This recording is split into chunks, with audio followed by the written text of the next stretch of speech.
Rashid is broken. And I don't mean that in the hyperbolic YouTuber sense where you describe any character that has any strong tools as being broken in order to clickbait people to watch your content. I mean that Rashid in Street Fighter 6 as of right now is literally broken. Let me explain.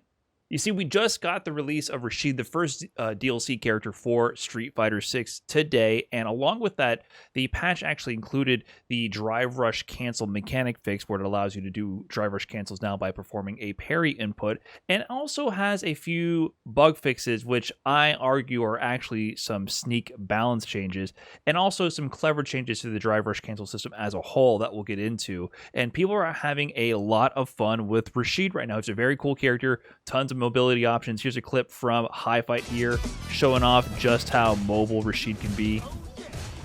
So yeah, that was one jump in. Jump fierce into who knows what, double jump into double overhead. Rashid, you know, he was always known for his air mobility options in Street Fighter V in his debut game, and they definitely doubled down on it. Diaphone here shows off some interesting mix-up options that he has. You can see here that Rashid is able to set up actual high and low mix from his enhanced whirlwind shot there. Or sorry, not whirlwind shot, but his Arabian Cyclone, which allows him to set up mix there. So you can go for the high option or set up and go for the low option. So yeah, he's definitely being developed right now to be a real character. He looks very interesting. However, that comes with the dark side of this Rashid's release. Here with Hi Fight again.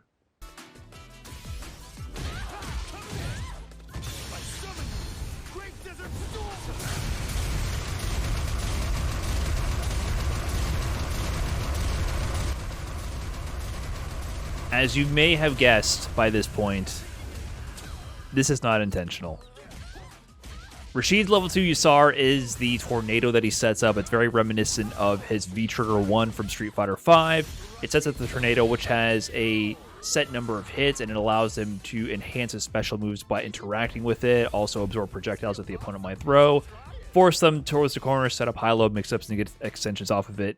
Very strong with its intended use. However, there is obviously a bug with it that prevents it from dissipating if set up appropriately, and can set up infinite chip sequences, corner-to-corner wall carry, and, you know, pretty much checkmate scenarios with the right conditions. So there is a big bug right now with Rashid in Street Fighter 6. We'll go into more detail about that and show some messed up stuff people have found. But first, let's go ahead and look at the actual update. So Capcom actually detailed all the updates that were included with this patch, because like I said, it wasn't just Rashid. It also included, you know, the other DLC items along with Rashid's release, and some minor changes to how the game operates. So beyond just the Drive Rush cancel changes, which we'll go into in detail, there is some mostly bug fixes that they changed about the game. However, I do want to point out something that I think is very interesting that they changed. A lot of these changes specific to characters are just bug fixes. However, Chun-Li, there was a modification to modern controls Chun-Li that they changed the time to charge Kokoken, her fireball, from 45 to 50 frames. Now, if you don't know the implications of that, Haitani, a top Japanese player from all time, you know, he has been using almost exclusively modern controls and recently went on a 72 win streak in Japan ranked with modern Chun-Li, and he's going to EVO. And EVO is in 10 days, and they nerfed the charge timing on modern. Now, this was obviously a bug. For some reason, modern charge timing was 5 frames faster than classic charge timing when it should be equivalent. And you can see how that actually affects the gameplay here. You know, for a while, I suspected this too, because it just looked like her fireballs were occurring too fast with modern Chun-Li. So yeah, this laser projectile assault that Haitani was cooking up with Chun-Li, it's now nerfed, so that actually has real implications to how his gameplay is going to proceed in EVO. He is going to EVO, so kind of a nerf to his playstyle, which they threw out there last second, but it wasn't intentional to begin with, so I don't know, it depends on how you view that. Kind of a last-second change to Haitani's strategy. Hopefully he can adapt from that. So a few minor changes to the gameplay, which might impact a few players, but they're not that significant overall, to be quite honest. But however, what is significant is the changes to how Drive Rush Cancel works, because we can see here in training mode, they definitely made some big changes. I had previously made a video speculating on the implication of adding the parry shortcut to Drive Rush. So now instead of just doing Drive Rush Cancel by doing forward when you interact with the opponent's hitbox, you can now also just tap parry when you're in neutral, tap parry when you're in forward. You cannot tap parry when you're crouching or holding down back, so that prevents charge characters from keeping charge when using this new shortcut. But it makes things like doing low forward drive rush extremely consistent, because sometimes you could have issues tapping forward from a crouching position. However, they did make a pretty significant change to how drive rush cancel works. So you see here, with most of my heavies and mediums, I can tap the button and tap parry or tap forward and buffer the drive rush, and on whiff it won't happen. But if I interact with the opponent's hitbox, or hurtbox rather, it'll come out, right? That's just a basic buffer. On whiff, the cancel doesn't occur. On connecting, the cancel occurs. However, with lights, they made a big change. If you ever attempt to buffer a light to drive rush cancel, it will occur on whiff.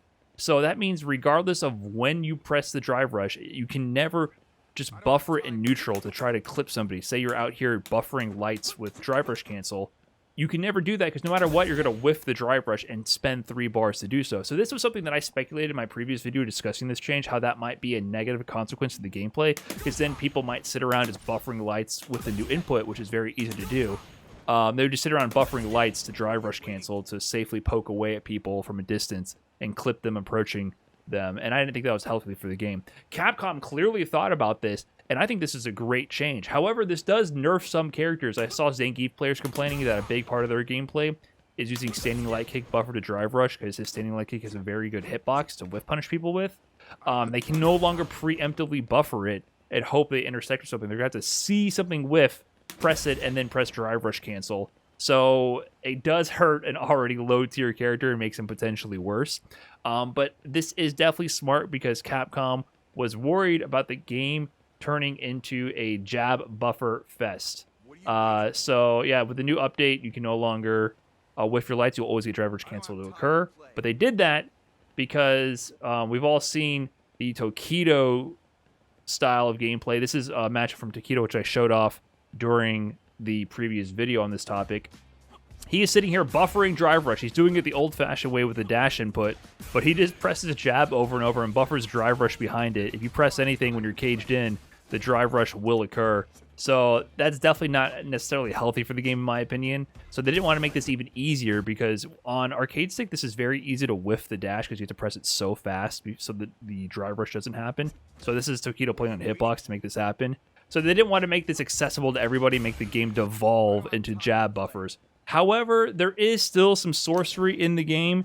You see here with this recording I have set up, I have the Ken player doing 2 jabs here. Well, actually what's happening is he's buffering drive rush behind the jabs, as you can see here.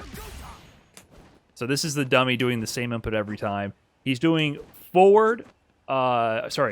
jab forward. So what the idea is that you have to whiff the 2 chain jabs, but the 2 chain jabs will cover up your dash input, and that means that you won't whiff the drive rush or won't whiff the dash when you do this. You will whiff 2 lights every time instead of just 1, but that means that similar types of gameplay are still possible. You'll just have to whiff 2 jabs to do it. So, and it's also harder to execute, and like you can very easily mess it up. Like there, I just messed it up. So like there, I did it properly. So it's still high risk and high execution to do, and you might just put yourself in an unsafe position and, you know, waste 3 bars as well.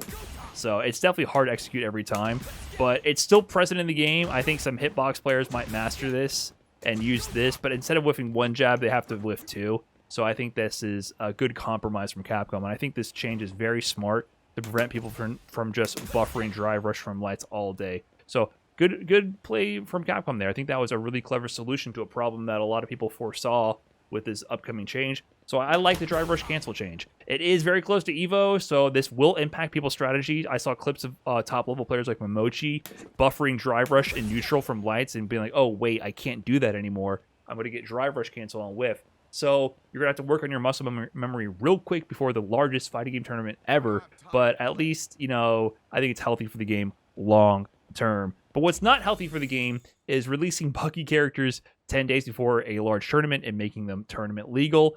We go back to look at some of the more devastation that Rashid has caused.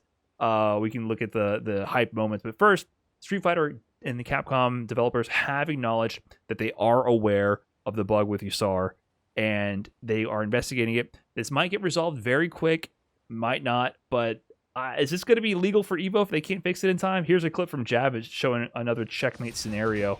So it just stays on screen the entire time. It does a huge amount of damage to your drive meter. And if they don't have any super meter in a burnout state, they really just cannot fight this. It is not intended to last for this many hits. I think it's maybe like 5 hits normally. I could be wrong about that. I haven't had a chance to lab them too heavily yet myself. But it sets up these scenarios where you can just checkmate people, like almost 0 to death if you put them in burnout. So definitely not intended behavior, and it's a big problem to see with the character that's coming out right before Evo. That said, I do have my own thoughts, as you might have picked up on making this character tournament legal.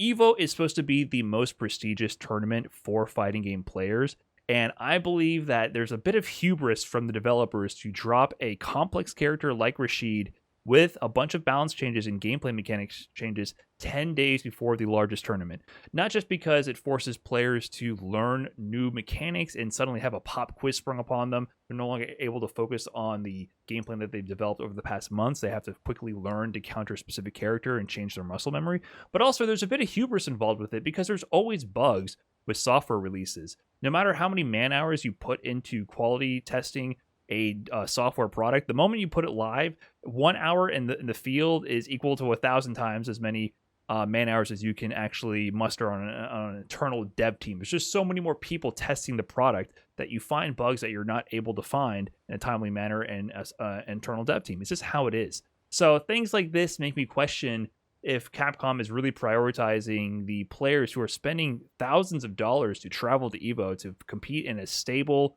known game of skill.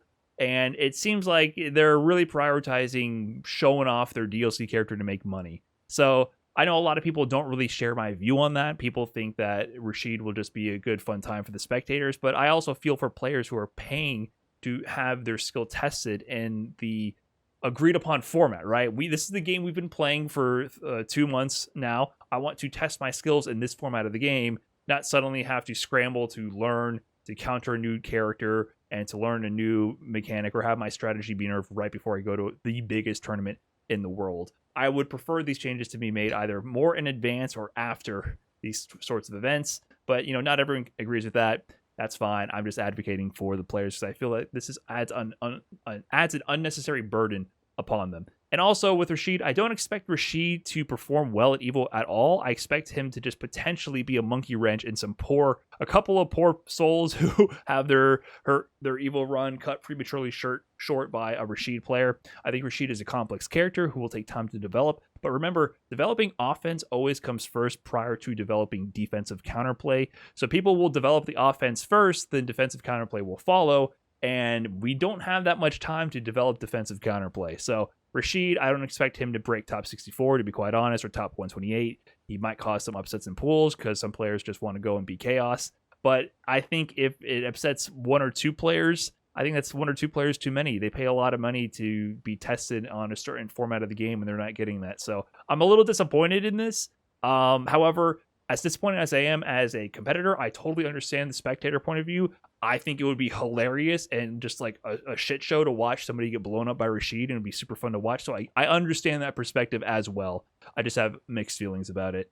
So we'll see if Capcom can fix this bug in time and what route they choose regarding Rashid. I'm suspecting they're going to try to fix this bug and then allow Rashid to be tournament legal. But I hope they don't rush this fix and, fix one thing, break 2 others. Who knows? It feels like they're putting their own developers under a lot of pressure to fix this for a deadline that they made up. So seems like a weird problem to have. But that said, guys, if you enjoyed the video, please let me know in the comments. Let me know what you think about Rashid and the bug and this new patch. And let me know what you think about Evo coming up. It's going to be a good time. Thanks for watching, and I'll catch you in the next video.